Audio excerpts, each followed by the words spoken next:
Well, one of the missions of the Cornwall Alliance for the Stewardship of Creation is to reach young people with the truth.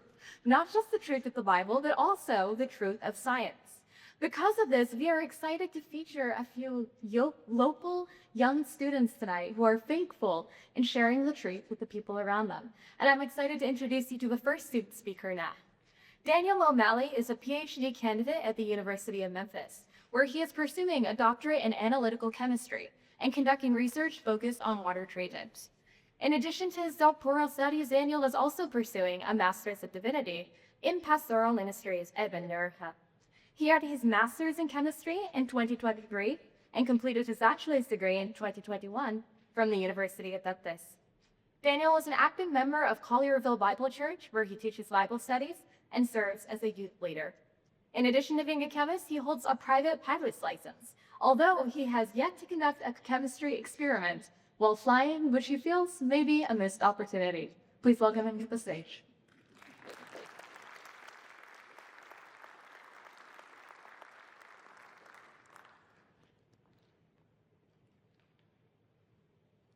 There's a line in Jurassic Park that has always stuck with me. In the movie, scientists bring back to life all sorts of dinosaurs, and not just the nice ones like Triceratops or Ankylosaurus or Apatosaurus, but also the really violent ones apparently, like T-Rex and Velociraptor. When one of the characters finds this out, he says, "Your scientists were so preoccupied with whether or not they could that they didn't stop to think if they should."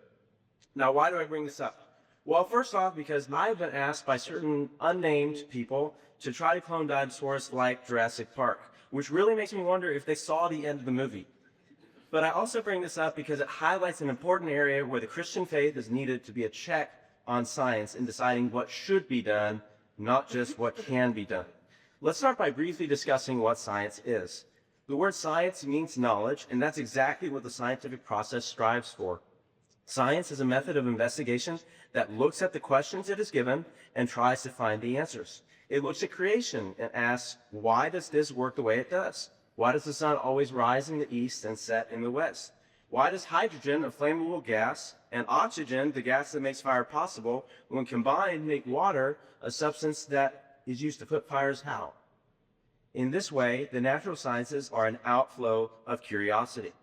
In seeking to apply this knowledge, scientists ask can-we questions. Essentially, what is it possible for us to do? Several years ago, I participated in a research project through the Army to try to figure out if we could find a measurable biological marker for PTSD. Currently, it is diagnosed using fairly subjective criteria, so finding an objective blood test would make the diagnosis much more reliable. Interestingly, when I tell people about this research, I've never had someone simply respond something like, "Well, that certainly is an intriguing question." The answer would be quite intellectually stimulating, a nice piece of information to add to the encyclopedia somewhere. No, rather people enthusiastically respond by telling me how great the research is, how important it is to help our veterans, and some even share stories with me of how PTSD has affected those close to them. Curiously, I never get the same strong feedback when I tell people about my experiments on the rate law of the reaction of THMs with Dickinson-mite at varying hydrogen ion concentrations, partly because no one has any idea what the heck I just said, but also because we all understand that some information is more impactful than others, which leads me to my second point, that faith is needed to prioritize some research and prohibit others. While science asks the question, can we, faith comes in and asks the question, should we? Values are needed to know which questions are valuable to ask. People say that there's no such thing as a dumb question, but there certainly are some questions that are less important. For instance, I think most of us would agree that figuring out if Japanese quail are more promiscuous on cocaine is relatively low priority, right? Wrong. According to the National Science Foundation, that question is worth spending $875,000 of U.S. taxpayer money to answer. This project did technically increase our knowledge and therefore technically was science, but clearly some worldview outside of science is needed to determine true worth. The answer, by the way, in case you were wondering, is yes, cocaine does make the quail more promiscuous. That'll be $875,000. You can Venmo me later. A worldview is not only needed to tell us scientists what to research, but how to research it. Is any technique that gets us the answer fair game? Would it make any difference if I told you that in the PTSD research, we intentionally gave people PTSD by blowing up stuff to injure them? A lot of you would suddenly have a much more negative view of that research, right? Well, even though we all agree that researching PTSD is worthwhile, the way we research it matters. Now, don't worry, we didn't actually blow anyone up. Or consider the question, ought we to use fetal embryo tissue for stem cell treatments? The National Institute of Health decided this year that it would no longer fund research that uses aborted human parts for stem cells. Well, science only tells you whether your fetal cells can be used in research, not whether they should. So science is completely lost without any way of making value decisions. When I first started studying chemistry, imagine if my professors had said, all right, Daniel, now go do some chemistry and set me loose in the lab. I would have no idea what to do. I can't possibly research everything related to chemistry, certainly not all at once. I have to start somewhere. Thankfully, my professors put me on a specific project to produce cleaner drinking water. Why research this? Because we think people should have safe drinking water. But you see, that's a moral statement, not a scientific statement. We're saying it's bad for people to get sick and die from water, that human life has value. Where did we find that out?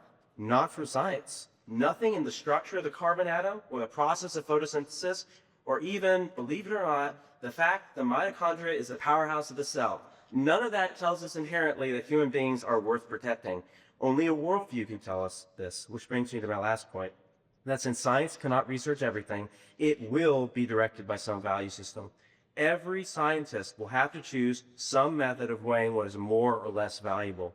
And right now in the modern natural sciences, the main alternative to Christianity is the green, anti-human impact, social justice, climate alarmist movement. So why not choose Christianity? Christianity is the worldview that birthed modern science. All the early scientists like Newton, Kepler, and Boyle were staunch Christians. Let's have scientists with strong Christian values direct research towards godly ends, like alleviating suffering, extending dominion and stewardship over creation, and increasing people's productivity. Because many scientific processes can be used both for productive and disruptive ends, depending on who is guiding it. For instance, the Haber-Bosch process, which makes fertilizer resulting in the explosion of the world's population in the 20th century, is the same process that can make a much more literal explosion through the manufacture of bombs, as it supplied Germany munitions in both World Wars I and II. An anti-Christian environmentalist scientist concerned merely about the human impact on nature wants to make neither the fertilizer nor the bombs. An aimless scientist without any guidance says, why not make both? Only the scientist who is guided by Christianity can distinguish between the good and the evil uses. Certain governments right now are just projecting the life-giving invention of fertilizer, which feeds their own citizens, but accepting the life-destroying invention of euthanasia drugs to kill their own citizens by the thousands. From a strictly naturalist perspective, what's the difference? Without Christian values directing it, science degrades into a merely technical question of can it be done, whether that it is dinosaurs or dino nuggets, a microwave or mifepristone, designer jeans that make your pants long-lasting or designer jeans that make your baby long-lasting. It's no moral difference between any of these questions without God's law directing us.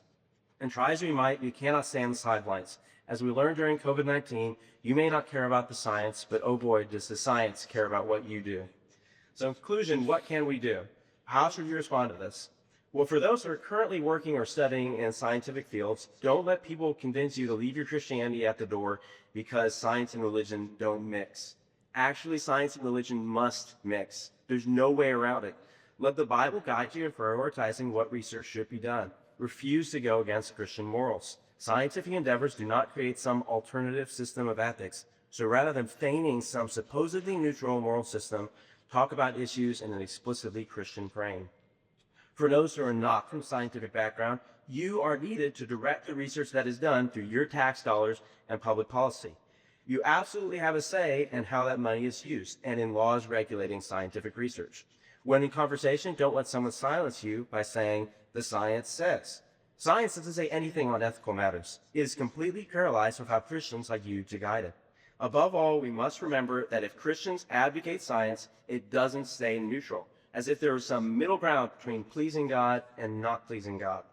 Rather, the scientific endeavor will fall into the anti-human abyss of the modern secularist, environmentalist religion and be guided by its pagan priests, into the discarding of vast amounts of undesirable human life, young, old, and everyone in between.